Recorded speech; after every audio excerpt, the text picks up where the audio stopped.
I have 2 bottles. Nature stop. Here we are trying to get to Mount Pilchuck, which is too popular, as you can tell. I think this is traffic for another hike. I think Pilchuck is at the end, so I think we're gonna bypass this craziness. This is really the story in all of Washington. The infrastructure is so terribly lacking for the volume it gets. From this angle, you don't necessarily see how deep they are. They're deep. We're now on the trail and it does not look that much different than the road we came on. It's actually a lot wetter, so either the snow melted or there's rain, but it's pretty wet. So this is Mount Pilchuck. It is about an hour and a half from Seattle, but the road is really bad, so it takes a long time to do 5 miles. The hike itself is actually kind of short. It's under 7 miles, maybe 6.5 miles total. Problem is, you're gaining over 2,000 feet of elevation. So the nice thing about this trail is that it leads to a fire lookout, an old fire lookout. So it gives you a really obvious objective once you get to the top.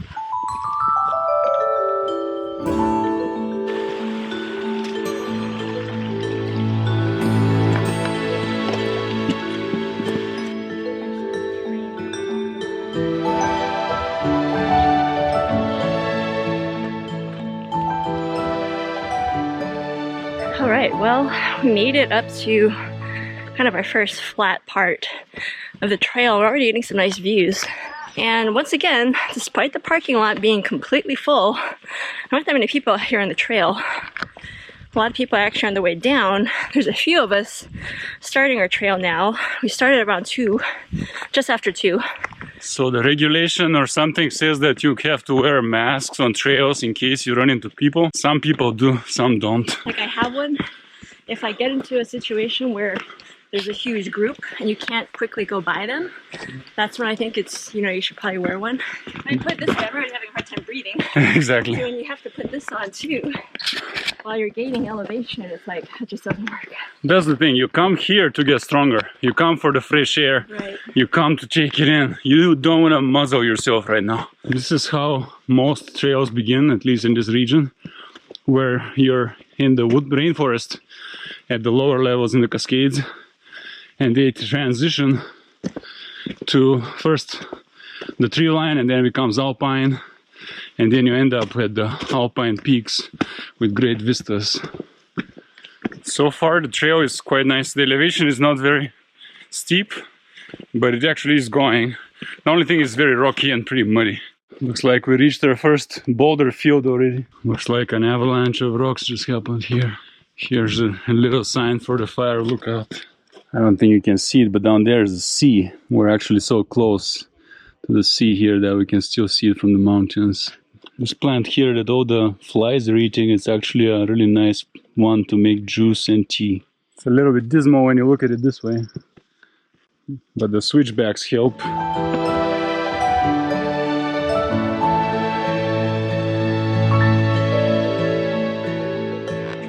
We hiked, I don't know, about 2 miles so far. And we've now reached the typical alpine terrain. Might just get steeper and rockier from here on. I think the end is actually among the harder parts. I'm excited. We've got to get up even higher. This is what we're seeing now. It all of a sudden changed a lot. I think I see it right there at the very top. Right there. How are you doing? Not bad, actually. You're a little rosy. I've been sweating since the beginning, put it that way.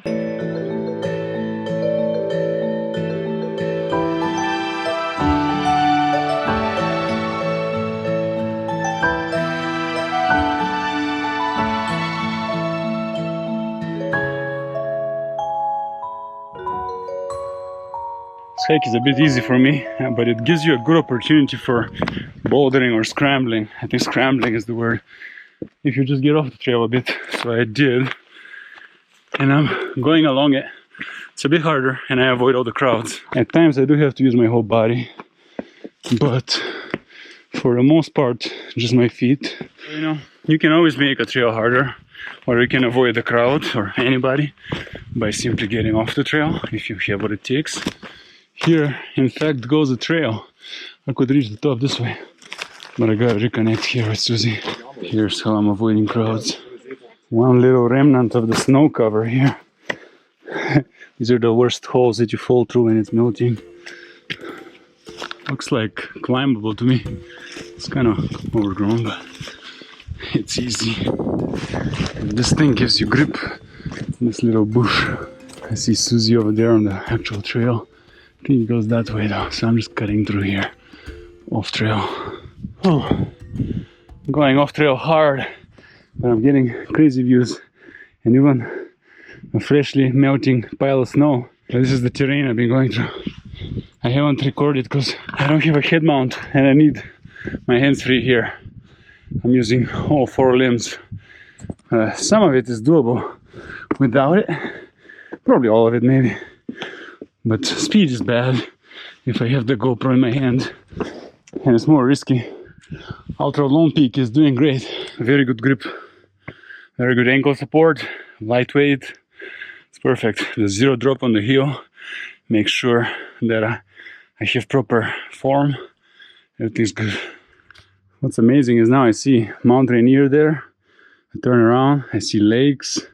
There I see the Puget Sound, the sea, the Olympic Mountains. And going that way, it would be the Canadian border. And now I need to find the trail because I have no idea where it went. Somewhere down there. We're almost at the top. Yeah, we're basically there. So I think people are kind of taking turns getting up to the lookout. So we'll have to wait our turn to get up there. It's right there. People are actually legit scrambling here. It is a little scary actually, yeah. I've been doing this for an hour and a half now, so I think we can pull it off. The only thing is I'm not wearing quick dry, so my back is completely, basically a puddle of water. Final stretch. It's actual scrambling for everybody this time. No way around it, which I like.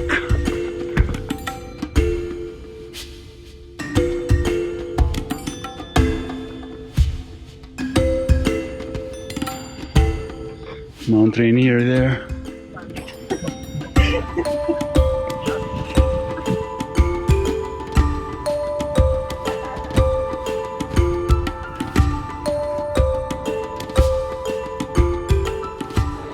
Alright, so we hiked up to the Mount Pilchuck fire lookout. It's really scenic. It's also really busy because it's a really sunny day.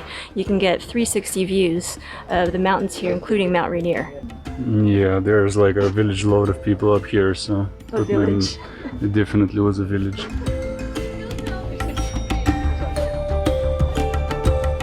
We made it at the very top here.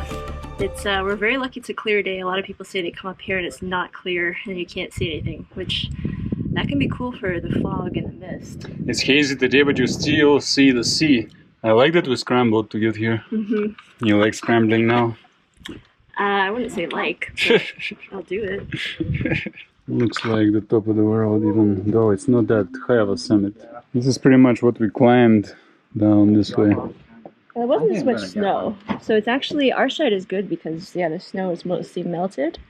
Must get more sun because this side has a lot more snow. That would have made it a lot more challenging.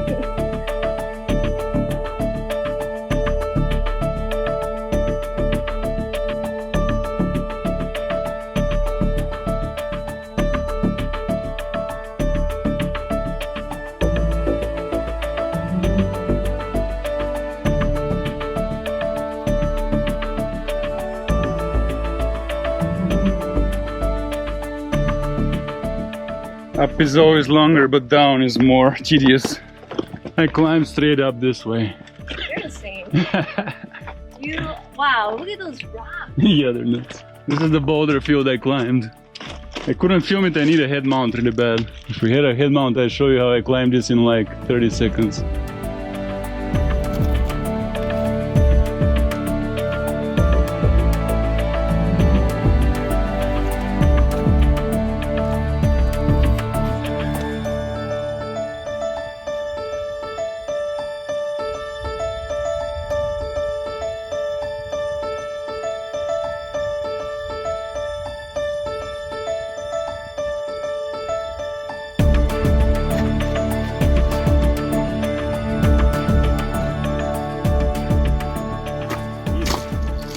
Well, we're really out of water and I hear some. I don't see it, but it's that way. So I'm thinking I can get some. Well, you know, a little bit of climbing and so on. Maybe I can do this. Yeah, just right around the You think, right? corner. Definitely there.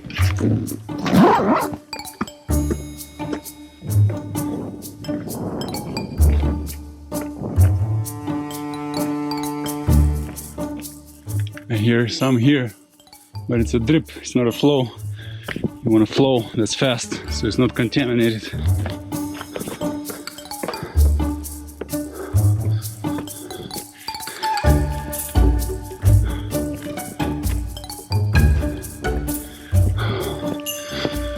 Oh yeah, this is looking good.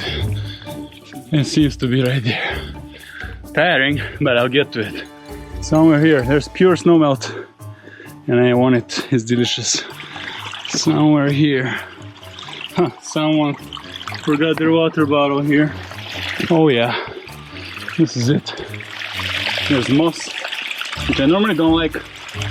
We'll see if I can get an area that isn't mossy. This will have to be it, I can't find a better source. I think it will be fine. It looks very pure. Right here.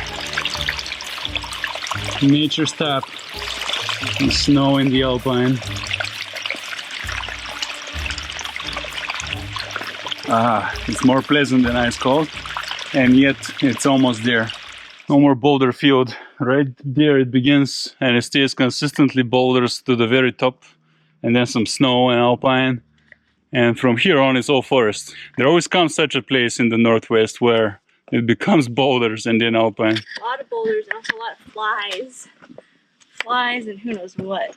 I know what, mosquitoes. I see them. I know. They're I in my feel them. face, I yeah. feel them. I hear them and I feel them.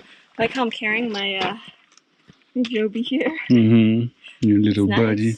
Yeah. Alright, let's get moving because they're eating me. It's diminishing the rockiness. I was kidding, there are more rocks now. I think this is the last boulder field. Is this your first boulder field? Okay, so this is our last one.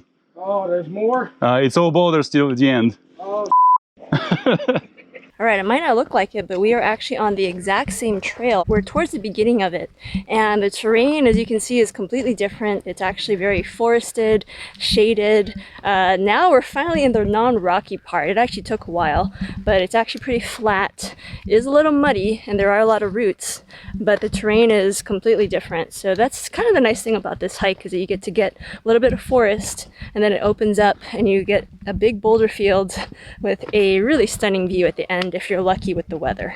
Looks like this tree is not gonna be standing for too much longer. Something ate it up. What the hell? It used to be big. The top is already missing. Look at the size of the stump next to Susie. It's a big stump, isn't it? You guys camping up there? Yeah. Nice. check out the comment. Should do the time lapse of the fog. Oh, yeah. It's a lot more flooded now than when we started because snow keeps melting, but it's really neat. Such pure, nice water is coming here. It's like a rainforest. Shoe test. Very good. No water got through my shoe, even though I totally dipped it. But anyway, yes, we finished our hike. It was a really, really great one. All Trails app recorded 5.8 miles round trip, but I didn't start recording until we were partway in, so it was probably about the 6 miles that it says it is. Slightly challenging if you're not in the best fitness, which I admit I'm not quite there yet, but somehow this guy says he's in the best fitness of his life, even after 2-3 months of lockdown. Yeah, I could go for another hike of the same duration and strain just right now, but we won't, because that would be boring. Instead, we're gonna go for burger and milkshakes. And actually, it's almost 8 o'clock p.m., which is such a great thing about the Northwest. Our summer nights go till like 8:30, 9 p.m. You can be out. There were still some people hiking as we were coming down. Some people are gonna spend the night up there. So yeah, our summer weather and longer days are fantastic, especially for these hikes. But anyway, yes, we are gonna go find burgers and milkshakes because that's always the best way to end your hikes. Not sure exactly where we're gonna go, but we'll find a place. I'm pretty certain of that. Yeah, now the only part I don't look forward to is this road. The pavement ends and then there's a ton of potholes, like giant ones. Yeah, this the road actually gets paved towards the end up until the parking lot, which is really, you know, handy. But in between, there's this really awful road with these giant potholes. But at least we won't have cars coming against us, which was part of the challenge. But yeah, here we go. And actually, I can. Ooh, boom. And now it's torture. And they're actually too big for our car. We need a bigger car for this. I know they're actually not too bad, but yeah, I have footage earlier from how big they were because they were huge. We'll go through that again. So. Yeah, and we do keep teasing it, but yeah, we will be getting a different vehicle to help us to pass these giant potholes. And now I'm out of time, so